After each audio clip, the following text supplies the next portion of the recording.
A paz do Senhor Jesus Cristo, tudo bem com vocês?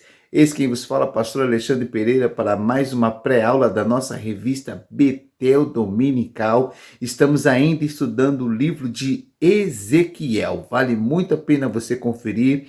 Já deixe o seu like, se inscreva no canal e também acione os sininhos das notificações para você receber em primeira mão as próximas pré-aulas. Deixo aqui a saudação ao meu pastor presidente, pastor Marcos Moreira. Vamos à nossa lição. Lição 13. O plano divino prevalecerá. Apocalipse 21, verso 3. E ouvi uma grande voz que dizia: Eis aqui o tabernáculo de Deus com os homens, pois com eles habitará, e eles serão o seu povo, e o mesmo Deus estará com eles, e será o seu Deus. Verso 27. E não entrará nela coisa alguma que contamine e cometa abominação e mentira, mas só os que estão inscritos no livro da vida do Cordeiro. Apocalipse capítulo 22, verso 14. Bem-aventurados aqueles que lavam as suas vestiduras no sangue do Cordeiro, para que tenham direito à árvore da vida e possam entrar na cidade pelas portas. Os capítulos 38 e 39 do profeta Ezequiel registram um conjunto de nações que invadirão a terra de Israel. É interessante notarmos que tais registros encontram-se entre os mesmos capítulos que tratam da restauração e transformação da nação de Israel.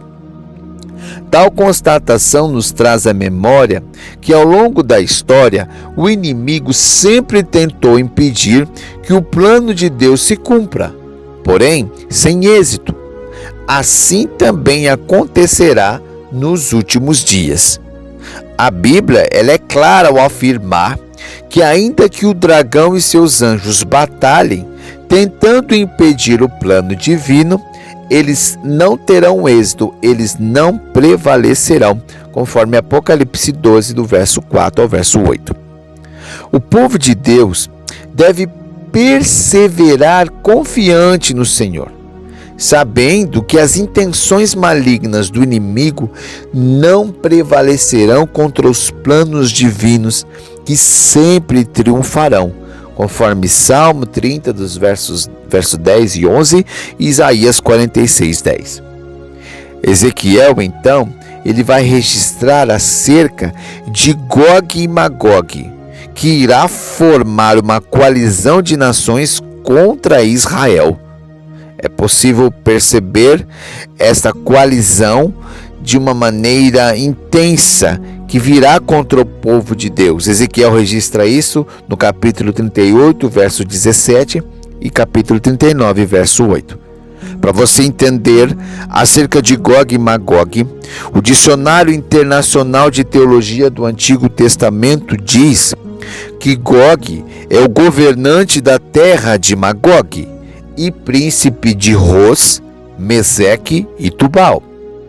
É um líder de uma imensa horda de tropas armadas que inclui pessoas da Pérsia, Cuxi, Put, Gomer e de Bet-Togarma. Bom, estas nações marcharão contra Israel numa época em que o povo de Deus estiver voltado para a sua terra e estiver completamente indefeso. Tudo isso debaixo da permissividade do Senhor, que irá manifestar ao povo de Israel o seu amor, a sua misericórdia e a sua santidade mais uma vez.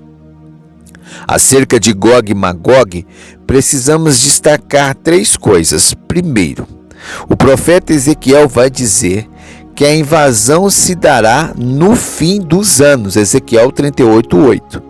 E ele diz também que será no fim dos dias, Ezequiel 38, 16. Essas expressões apontam para acontecimentos escatológicos referentes à nação de Israel. Portanto, é possível que ocorra ocorra na última semana profetizada pelo profeta Daniel, conforme Daniel 9, 26 e 27. A última semana, que é constituída por 7 anos, dividido 3 anos e meio, de uma falsa paz estabelecida pelo anticristo, e depois 3 anos e meio de catástrofes e acontecimentos terríveis. O segundo aspecto acerca de Gog e Magog é que os motivos visam as riquezas e quase certamente a estratégica posição geográfica de Israel. Terceiro aspecto é que não podemos confundir esta invasão com a batalha de Armagedon, e que ela se dará antes do milênio. E também não podemos confundi-la com o ajuntamento descrito em Apocalipse 20, dos versos 7 ao verso 10, que ocorrerá no final do milênio. Então são 3 momentos escatológicos que precisamos distingui-los. Diante disso, entendemos que esse momento profético do profeta Ezequiel demonstra que o plano divino para o povo de Israel vai além dos momentos presentes, vai além do povo que estava com Ezequiel naquele tempo cativo, mas que se amplia. Lembremos que Ezequiel exerceu o seu ministério profético no meio daquele povo, e Deus o usou poderosamente para aquelas pessoas, mas também Deus estava visando mostrar para ele os últimos dias do povo de Deus. O Senhor comissionou o profeta para anunciar esta mensagem, independente se o povo estava disposto a ouvir e a obedecer ou não. Bom, essa mensagem divina era de alerta, era de reflexão e também como instrução para a igreja nos tempos odiernos. Então a igreja pode fazer uso destas profecias para compreender o relógio escatológico que é a nação de Israel e entender os acontecimentos dos últimos dias, percebendo que em brevemente o arrebatamento acontecerá. É importante lembrarmos também que há aqueles que escarnecem, que zombam, são indiferentes e até já não creem mais quando a mensagem se refere à vinda do Senhor e os acontecimentos que estão ocorrendo são comuns, são normais. Há muitos desses que ainda desacreditam acerca da vinda de Cristo, mas os sinais estão aí. Diariamente estamos percebendo esta guerra entre Rússia e Ucrânia nada mais é do que o desenrolar escatológico, como Jesus disse: passarão os céus e a terra, mas a minha palavra não passará. Bom, não apenas os profetas do Antigo Testamento anunciaram acontecimentos escatológicos. Como eu disse, o próprio Senhor Jesus, ele se ocupou em proferir mensagens acerca dos últimos dias, como encontramos em diversos textos do Novo Testamento, em especial dos Evangelhos, em Mateus 24, Marcos 13, Lucas 12 e por aí vai. Portanto, não podemos jamais, como discípulos de Cristo, ignorar e desprezar o conteúdo escatológico das Escrituras Sagradas. Precisamos notar que a primeira bem-aventurança descrita no último livro da Bíblia, o Apocalipse, se refere a ler, ouvir e guardar a mensagem nela contida, acompanhada de uma advertência. Olha o que diz Apocalipse 1:3, porque o tempo está próximo. Segundo J. Dewey Pentecoste, qualquer indivíduo que se refere às Escrituras como o Antigo e Novo Testamento testemunha o fato de que Deus dividiu seu plano em segmentos de templo.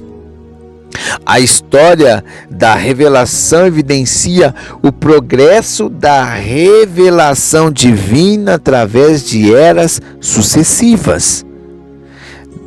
Bom, nesta presente era que estamos a viver, entre os dois adventos de Cristo, Deus está cumprindo dois planos distintos. Não podemos confundir. Há um plano para a igreja e há outro plano para Israel. Embora sejam planos diferentes, estão interligados. Nós devemos fazer uma distinção cuidadosa.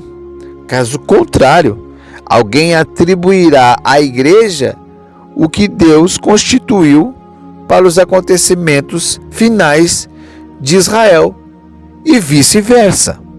Então precisamos estudar, nos debruçar nas Sagradas Escrituras para que compreendamos o que Deus está se referindo a Israel e o que Deus está tratando com a igreja.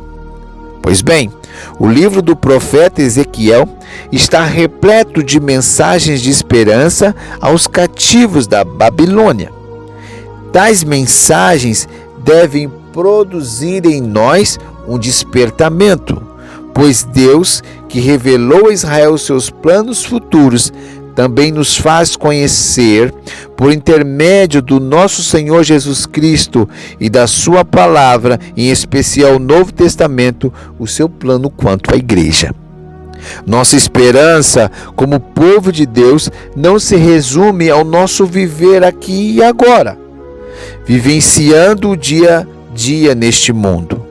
Somos exortados a aguardarmos a bem-aventurança e esperança, como descreveu o apóstolo Paulo em Tito 2,13.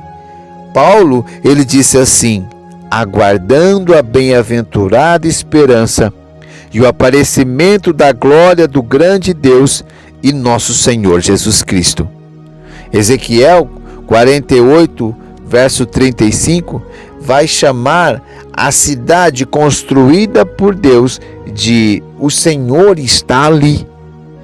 Esse nome dado à cidade nos faz lembrar a mensagem recebida por João: Deus com os homens, pois com ele habitará. Apocalipse 21, verso de número 13.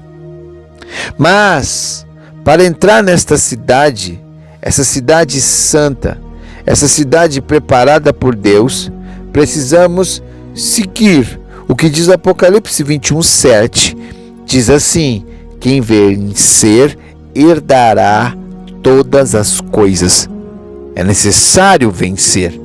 Há muitas descrições, principalmente nas cartas às 7 igrejas da Ásia.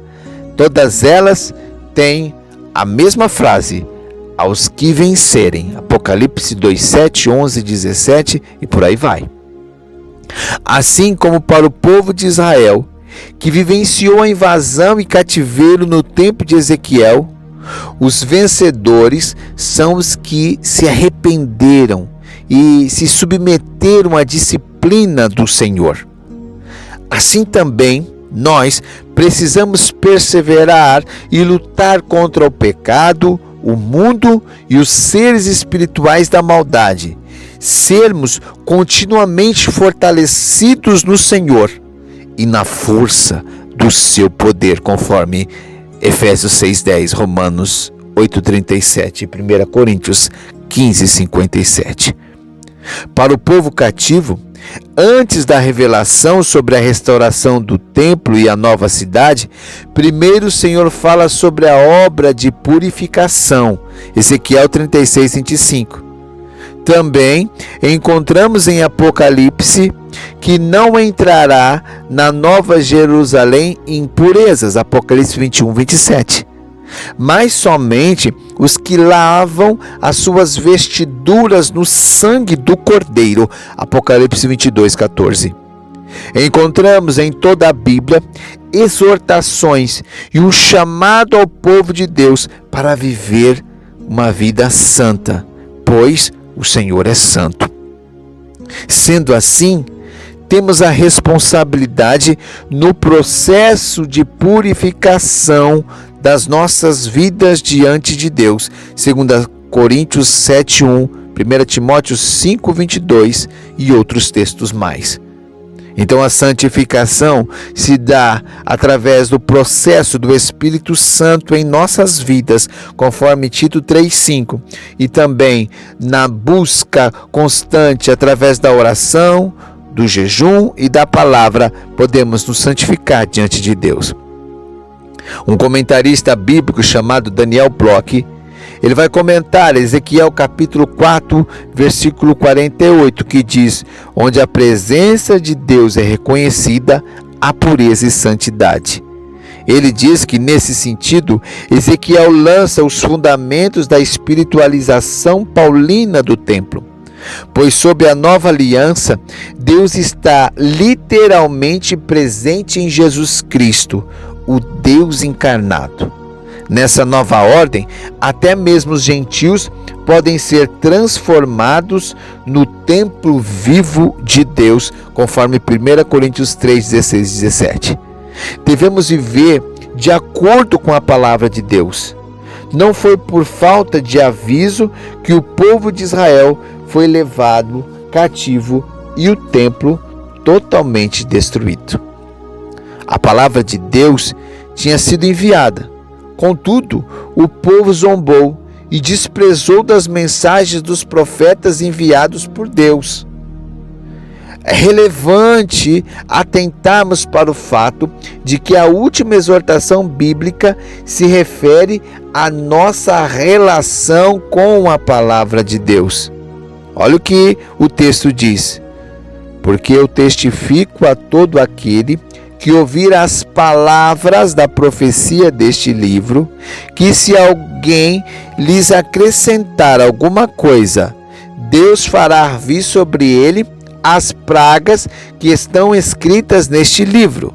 E se alguém tirar qualquer palavra do livro desta profecia, Deus tirará a sua parte da árvore da vida e da cidade santa que estão escritas neste livro. Apocalipse 22, versos 18 e 19.